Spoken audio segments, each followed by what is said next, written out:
राम राम सभी साथियों को स्वागत है आप सभी का आपके अपने चैनल लर्नोलॉजी अड्डा में। जैसा कि आप सभी को पता ही है, हमारा डेली शाम को 5 बजे रट्टा मार सीरीज लेके आते हैं, जिसमें हम 20 क्वेश्चनों को प्रैक्टिस करते हैं जो पंचायती राज से संबंधित होता है। आज उसी क्रम में प्रैक्टिस सेट 25वां होने वाला है हमारा। आज भी हम 20 क्वेश्चनों को रटेंगे, जिससे आगामी जो बीपीओ की परीक्षा होने वाली है बहुत लाभकारी होगा ये 20 क्वेश्चन। तो देर ना करते हुए वीडियो को शुरू करते हैं। उससे पहले अगर आपने चैनल को सब्सक्राइब नहीं किया, सब्सक्राइब कर दें और बेल आइकन भी जरूर दबाएं, जैसे सबसे पहले आपको अपडेट मिल सके कब परीक्षा होगी, कब मेंस फीस भरी जाएगी। इन सब बातों को सबसे पहले आपको मैं बता सकूं। तो आपने पुरानी वीडियो ना देखी हो तो आई बटन में लिंक दे रहा हूं, जाकर आप वहां देख सकते हैं। चलिए शुरू करते हैं वीडियो को अपने। आज का पहला क्वेश्चन है हमारे सामने। प्रत्येक न्याय पंचायत में न्याय पंचायत सदस्यों की संख्या कम से कम और अधिक से अधिक कितनी हो सकती है? कम से कम और अधिक से अधिक कितनी हो सकती है? 10, 15, 11 से 16, 12 से 17 या 13 से 18। तो कम से कम जो प्रत्येक न्याय पंचायत में न्याय पंचायतों के सदस्यों की संख्या होगी वह कम से कम 10 होगी और मैक्सिमम कितनी होगी? 15 होगी। कम से कम 10 और ज्यादा से ज्यादा 15 होगी, इससे ज्यादा नहीं होगी और 10 से कम नहीं होगी। चलिए देखते हैं अगले क्वेश्चन को। अगला क्वेश्चन है हमारे सामने, एक मिनट। अगला क्वेश्चन है हमारे सामने। उत्तर प्रदेश में सहकारी और पंचायती संस्थाओं की लेखा परीक्षा का कार्य किसके द्वारा किया जाता है? हमारे पास ऑप्शन है मुख्य लेखा परीक्षा अधिकारी उत्तर प्रदेश, नियंत्रक एवं महालेखा परीक्षक भारत सरकार, जिला लेखा परीक्षा अधिकारी पंचायत, या उपयुक्त में से कोई नहीं। तो जो हमारा ए ऑप्शन है मुख्य लेखा अधिकारी जो उत्तर प्रदेश के होते हैं, इनकी यह जिम्मेदारी होती है कि यह जो भी उत्तर प्रदेश में सहकारी और पंचायत संस्थाओं की लेखा परीक्षा है, इनकी यह कार्यों का जो है जांच करेंगे। कौन करेंगे? तो मुख्य लेखा परीक्षा अधिकारी करेंगे। देखते हैं अगले क्वेश्चन को। अगला क्वेश्चन है हमारे सामने। ग्राम पंचायतों के सहयोग से संचालित योजनाओं में से कौन सी योजना शामिल नहीं है? जो ग्राम पंचायतों द्वारा संचालित योजना है हमारे गांव में, उनमें से इन 4 ऑप्शनों में से कौन सा नहीं है? आप देखते ही पहचान जाएंगे। तो चलिए देखते हैं चारों ऑप्शन को। पहला है मध्याह्न भोजन योजना, जो हमारा मिड डे मील है प्राइमरी स्कूल में, यह ग्राम पंचायत द्वारा चलाया जाता है, बिल्कुल सही है। सार्वजनिक वितरण प्रणाली जो है, कोटा दुकान होता है, राशन की दुकान होता है, यह भी ग्राम पंचायत के सहयोग से चलता है। मनरेगा जो है रोजगार एक्ट के तहत जो काम होता है 150 दिनों का, यह भी ग्राम पंचायत के सहयोग से चलता है। लेकिन जो किसान क्रेडिट कार्ड है, यह वाणिज्यिक बैंक होते हैं, जो ग्रामीण बैंक होते हैं, उनके द्वारा यह किया जाता है। तो यह ग्राम पंचायत के सहयोग से नहीं होता है। चलिए देखते हैं अगले प्रश्न को। अगला प्रश्न है संविधान के किस अनुच्छेद में पंचायत में स्थानों का आरक्षण प्रदान किया जाता है?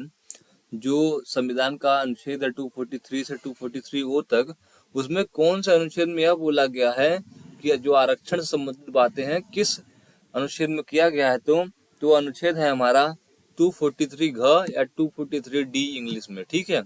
उसमें आरक्षण संबंधित बातें की गई है। इसमें जितनी भी आरक्षण संबंधित पंचायत में बातें हैं, वो एससी से हो, एसटी से हो, ओबीसी हो, महिलाओं से हो, सारी की सारी बातें 243 घ में की गई है। उसके अलावा घ के आगे सब सेक्शन लग जाएंगे 1, 2, 3, 4 उस प्रकार से, लेकिन सारी बातें 243 घ में ही होंगी आरक्षण से संबंधित। चलिए देखते हैं अगले प्रश्न को। अगला प्रश्न है हमारे सामने। अनुसूचित जातियों और अनुसूचित जनजातियों के लिए पंचायतों में आरक्षण किस अनुपात में प्रदान किया गया है?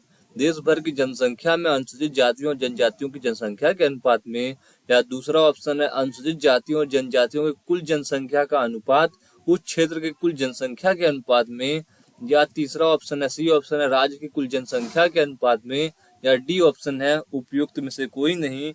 तो आपको बता दूं जो हमारा बी ऑप्शन है, जो भी हमारे एरिया में, एक पार्टिकुलर एरिया में जो भी एससी एसटी रहते हैं, उनके जनसंख्या के अनुपात से ही उनका आरक्षण दिया जाता है, उनको आरक्षण दिया जाता है। तो बी ऑप्शन बिल्कुल सही है, ठीक है। चलिए देखते हैं अगले प्रश्न को।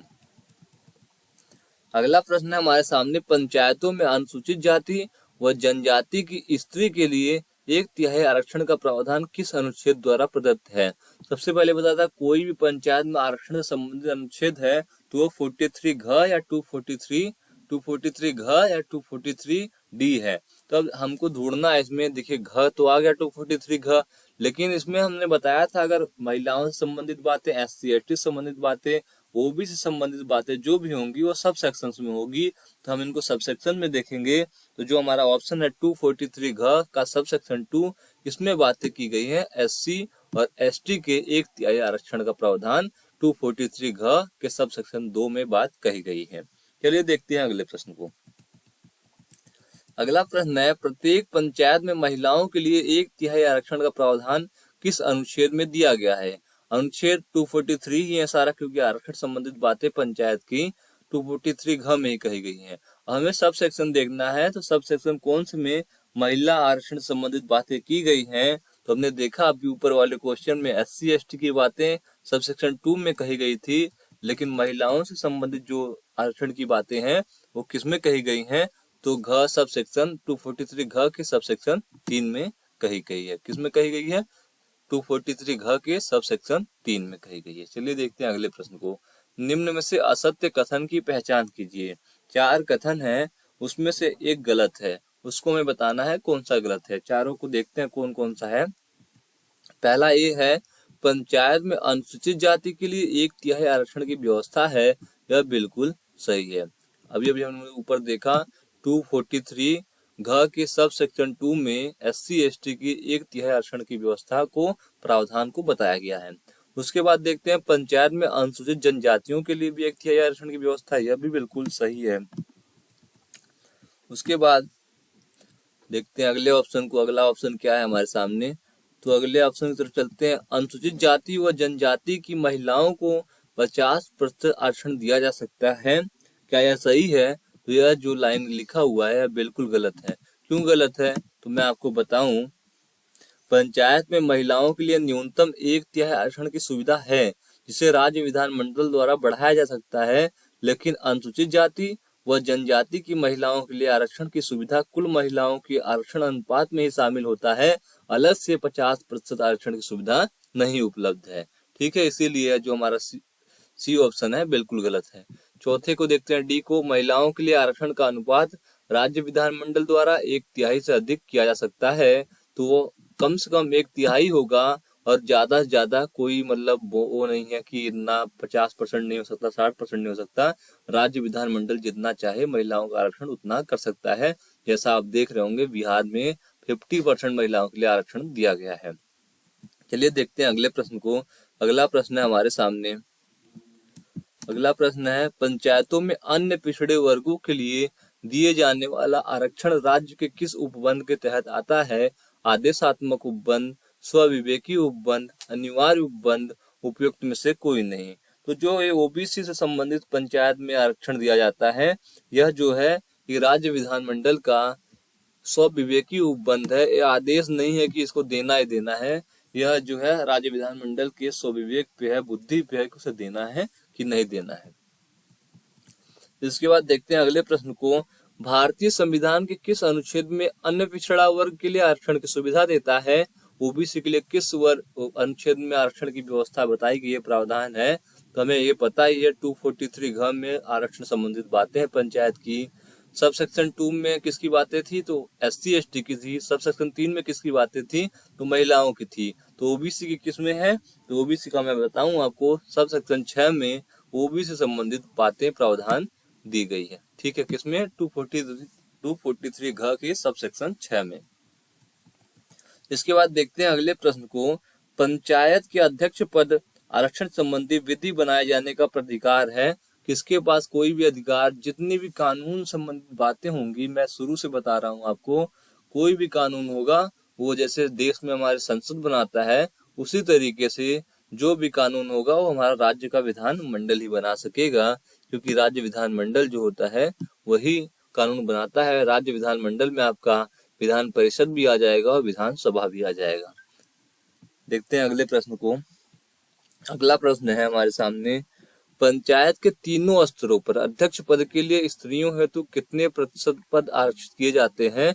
तो आपको पता ही है, पंचायत चुनाव में उत्तर प्रदेश में हमारे 1/3 33% जो सीटें हैं वो महिलाओं के लिए आरक्षित होते हैं। जो हमारा पहला ऑप्शन है, ये ऑप्शन है बिल्कुल सही है। ठीक है, चलिए देखते हैं अगले प्रश्न को। अगले प्रश्न में भी हमारा है, निम्नलिखित में से असत्य कथन को पहचानना है। एक इसमें से कथन जो है वह गलत है, उसे हमें पहचानना है। तो पंचायतों में अनुसूचित जातियों और जनजातियों के लिए आरक्षित पदों का अनुपात उस पंचायत क्षेत्र में उनकी जनसंख्या के अनुपात में होता है।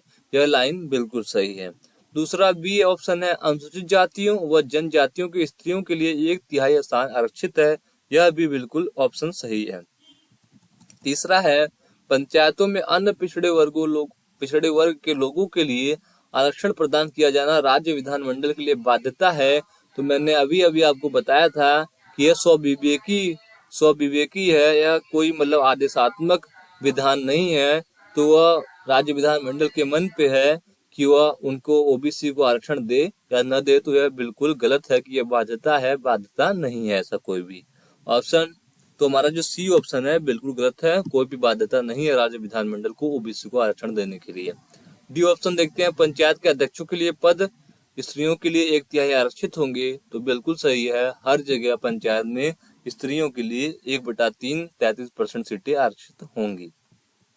अगले प्रश्न को देखते हैं। हमारे सामने अगला प्रश्न है, पंचायत में महिला आरक्षण की सीमा अधिकतम कितनी हो सकती है? पंचायत में महिला आरक्षण की सीमा कितनी हो सकती है? 1/3। 1/3 तो न्यूनतम है, इतना तो होना ही होना है, लेकिन ज्यादा से ज्यादा कितना हो सकता है? तो ज्यादा से ज्यादा के लिए कुछ मतलब ऐसा लिमिट नहीं रखा गया है। 50%, 60%, 90%, 80%, जो भी राज्य विधानमंडल चाहे वह महिलाओं के लिए आरक्षण उतना रख सकता है। आपको हमारे पड़ोसी राज्य बिहार में 2006 में ही 50% आरक्षण महिलाओं को दिया जा रहा है। देखते हैं अगले प्रश्न को। तो इसमें जो ऑप्शन है हमारा उपयुक्त में से कोई नहीं, इसके लिए कोई अपर लिमिट नहीं है, लेकिन न्यूनतम 1/3 33% आरक्षण महिलाओं को दिया ही जाएगा। चलिए देखते हैं अगले प्रश्न को। पंचायतों में महिलाओं के लिए 50% आरक्षण प्रदान करने वाला प्रथम राज्य कौन सा है? तो बिहार राज्य है, जिसने 2006 में ही महिलाओं के लिए पंचायतों में 50% आरक्षण का व्यवस्था किया है।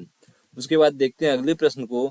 अगला प्रश्न है, भारतीय संविधान का अनुच्छेद 243 ट संबंधित है। जो 243 ट है, हमारा अनुच्छेद 243 ट है, वह किससे संबंधित है? पंचायतों के लिए लेखा की संपरीक्षा के लिए, पंचायतों के निर्वाचन आयोग के लिए, या राज्य वित्त आयोग के लिए, या तो पंचायतों की शक्तियों के लिए। तो आपको बता दूं, जो पंचायतों के लिए राज्य निर्वाचन आयोग होता है हमारा 243 ट उसी से संबंधित है। 243 ट को इंग्लिश में क्या बोलेंगे? तो इंग्लिश में हमारा ये होगा के। 243 के जो संबंधित है वो राज्य निर्वाचन आयोग से संबंधित है। ये हिंदी में 243 ट है, लेकिन इंग्लिश में से 243 के बोलेंगे। ठीक है, चलिए देखते हैं अगले प्रश्न को। राज्य निर्वाचन आयोग जो है संस्था है, कैसा संस्था है? गैर संवैधानिक है, वैधानिक है, अर्ध न्यायिक संस्था है या संवैधानिक संस्था है? तो आपको पहले ही पता होगा 243 ट या 243 के में बताया गया है कि राज्य निर्वाचन आयोग जो हमारा उत्तर प्रदेश का है, लखनऊ में स्थित, वह एक संवैधानिक संस्था है। कौन सा संस्था है? संवैधानिक संस्था है। चलिए देखते हैं अगले प्रश्न को। अगला प्रश्न है हमारा, राज्य निर्वाचन आयुक्त की नियुक्ति किसके द्वारा की जाती है? संसद द्वारा, विधानमंडल द्वारा, या राज्यपाल द्वारा, या मुख्यमंत्री द्वारा? तो 243 के सब सेक्शन 1 में यह बात बताई गई है कि जो राज्य निर्वाचन का आयुक्त होगा उसकी नियुक्ति जो है राज्यपाल के द्वारा की जाएगी। किस अनुच्छेद में बताया गया है? 243 के सब सेक्शन 1 में बताया गया है। अगले क्वेश्चन को देखें तो राज्य निर्वाचन आयुक्त की सेवा की शर्तें और जो पदावधि है, कार्यकाल है, उसका अवधारित की जाती है। किसके द्वारा वो बताया जाता है? आपका कार्यकाल कितना होगा, या आपकी ये जो भी सेवा दे रहे हैं इसकी शर्तें फला फला रहेगा, तो यह किसकी जिम्मेदारी है? तो यह भी राज्यपाल की जिम्मेदारी है। और इसको किसमें बताया गया है? 243 के अनुच्छेद 243 के सब सेक्शन 2 में यह प्रावधान दिया गया है, बताया गया है। पहला हमने यहाँ देखा जो आयुक्त की नियुक्ति है 243 के सब सेक्शन 1 में, और जो उसकी सेवा की शर्तें और पदावधि है वो 243 के सब सेक्शन 2 में। चलिए देखते हैं अगले क्वेश्चन को, आज के लास्ट प्रश्न को। पंचायतों के निर्वाचन से संबंधित विधि बनाने का प्राधिकार किसके पास है? जो भी पंचायत के निर्वाचन से संबंधित विधि है, मतलब लॉ है, कानून है, वो कौन बना सकता है? तो मैंने आपको एक बार नहीं कम से कम 1000 बार बोला होगा कि जितने भी कानून से संबंधित बातें होंगी वह केवल विधानमंडल बना सकता है। विधानमंडल में उत्तर प्रदेश में द्विसदनीय व्यवस्था है, मतलब उत्तर प्रदेश में हमारे विधानसभा भी है, विधान परिषद है, जैसे राज्यसभा और लोकसभा है केंद्र में, उसी प्रकार से इनकी जिम्मेदारी है कोई भी विधि कानून लॉ बना सकते हैं। यह बात किसमें की गई है? तो यह बात 243 के सब सेक्शन 4 में कही गई है। अनुच्छेद 243 किससे संबंधित है? निर्वाचन से। और उसका सब सेक्शन 1 जो है वो किससे संबंधित है? राज्य निर्वाचन आयोग के आयुक्त से संबंधित है। और जो सब सेक्शन 2 है वो क्या है? सेवा की शर्तें और पदावधि जो होगी राज्य निर्वाचन आयोग के आयुक्त उससे संबंधित है।